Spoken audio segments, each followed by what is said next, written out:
What's happening, YouTube? Welcome back to the channel. Thanks for tuning in.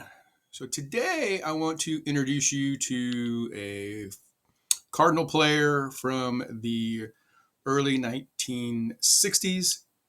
This player has a very, very special place in Cardinals history. Perhaps you already know the punchline. We'll get to that here in a few minutes. But Ernie Broglio had a pretty respectable career with the Cardinals. He wasn't drafted by the Cardinals. He was drafted by the New York Giants, but came to the Cardinals in a trade in 1958 and began his major league career with the Cardinals in 1959. So, okay, his rookie card is actually a 59 rookie card.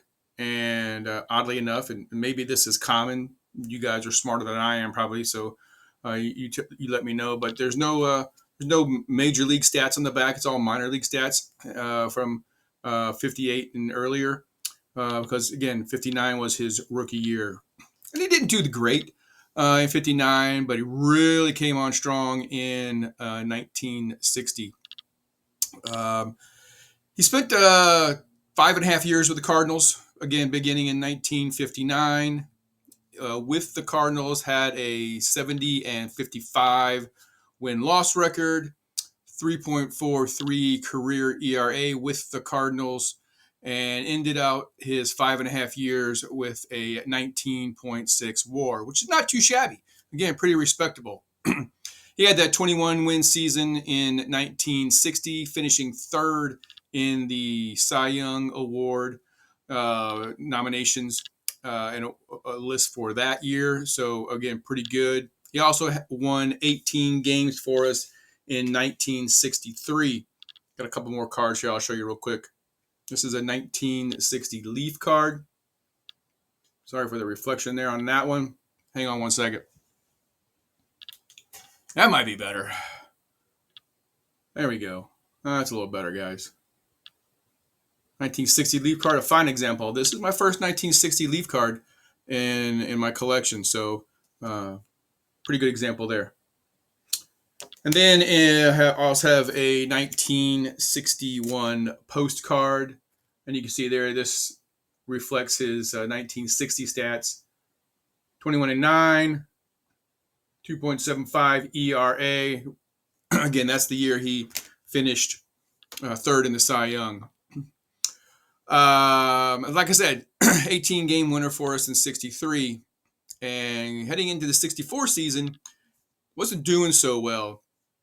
And the Cardinals, if you know anything at all about the Cardinals, you certainly know that the Cardinals have been struggling as a team since the 40s. Really didn't do well in the 50s.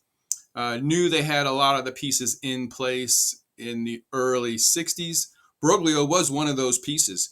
Again, a fine member of our pitching staff, along with Bob Gibson and Ray Sadecki.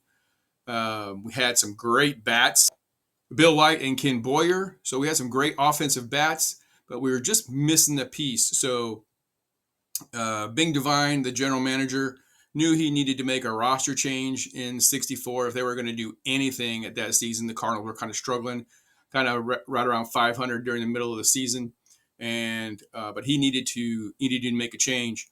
So he made a trade that was very unpopular, trading Ernie Broglio for some really middle of the road average outfielder from the Chicago Cubs, and which turned the team around.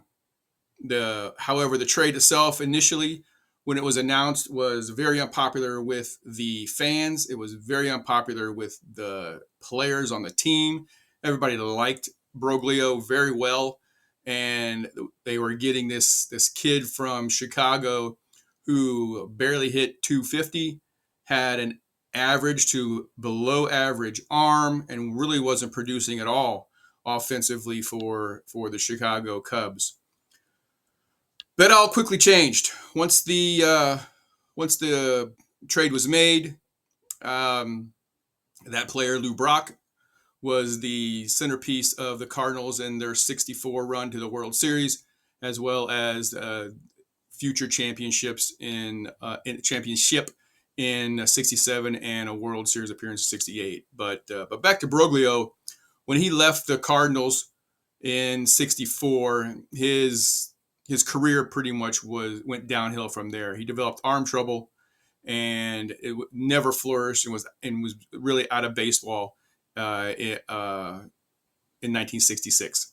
So and then he passed away in 2019. Never really going back to baseball. He taught some high school sports and things like that.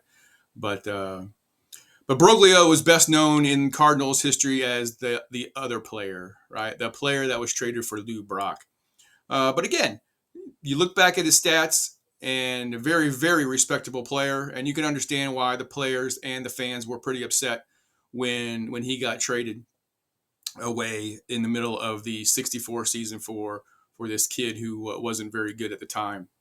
But like I said, Brock, the rest is history, as they say.